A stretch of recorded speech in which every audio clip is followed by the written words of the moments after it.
India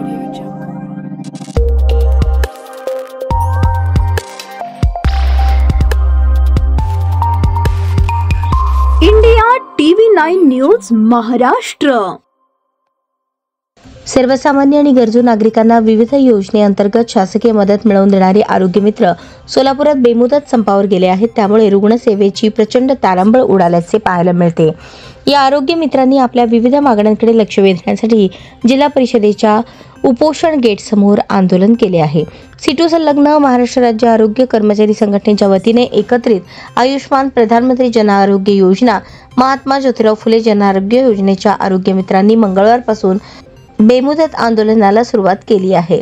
आरोग्य मित्रांच्या मागण्या याप्रमाणे: आरोग्य मित्रांना दरमहा 26,000 रुपये वेतन देण्यात यावे, किमान वेतन कायद्यानुसार पेन्शन तथा महागाई भत्ता देण्यात यावा, वेतनात दरवर्षी 10% वाढ करण्यात यावी, आरोग्य मित्रांना पेट्रोल अलाउन्स देण्यात यावा, सर्व आरोग्य मित्रांना आजारपणाच्या रजा SL 10, किरकोळ रजा 10, विशेष अधिकार रजा 30, सणाच्या रजा 10 लागू कराव्यात, ॲप्रॉन ऐवजी फॉर्मल ड्रेस देण्यात यावा, ESIC मधील त्रुटींची पूर्तता लवकरात लवकर करून सर्व आरोग्य मित्रांना ESIC कार्ड देण्यात यावे, सन 2012 पासून डिसेंबर 2021 पर्यंतचे अनुभव सर्टिफिकेट देण्यात यावे, आयुष्मान भारत प्रधानमंत्री जन आरोग्य योजनेचे 2018 पासून बिना वेतन काम करत आहेत।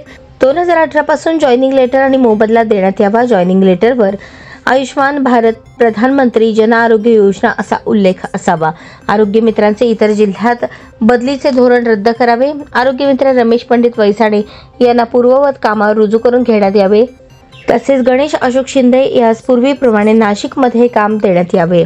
TPA बदलल्यानंतर नवीन TPA मार्फत आरोग्य मित्र काम करतात, परंतु 5 वर्षांपेक्षा जास्त सेवा होऊनही आरोग्य मित्रांना उपादान दिले जात नाही, तरी सदरचे उपादान देण्यात यावे।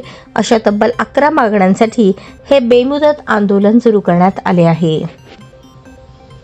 मी विष्णू गायकवाड, कर्मचारी संघटना जिल्हा अध्यक्ष सिटू संलग्न। आमचा उपोषणाचं स्वरूप जे आहे की आम्ही किमान वेतन मागणीनुसार शासनाला, सोसायटीला वेळोवेळी आम्ही पत्रव्यवहार करून आमच्या किमान वेतनप्रमाणे वेतनवाढ होईल अशी मागणी केली असता सुद्धा त्यांच्याकडे दुर्लक्ष करून आमचा जो काय वेळोवेळी पत्रव्यवहार केलेला त्यांनी कुठल्याही प्रकारचा रिस्पॉन्स दिलेला नाही। त्यामुळे आमचे आज असं आहे की धरणे आंदोलनाला 18 पासून आम्ही बेमुदत संपावर जाणार आहे। आमची मागणी वेतनवाढ, किमान वेतनवाढ ही 26,000 असायला पाहिजे आणि दरवर्षी इन्क्रीमेंट आहे ते 10% व्हायला पाहिजे। पूर्ण महाराष्ट्रातून संप हा प्रत्येक जिल्ह्याच्या ठिकाणी चालू आहे।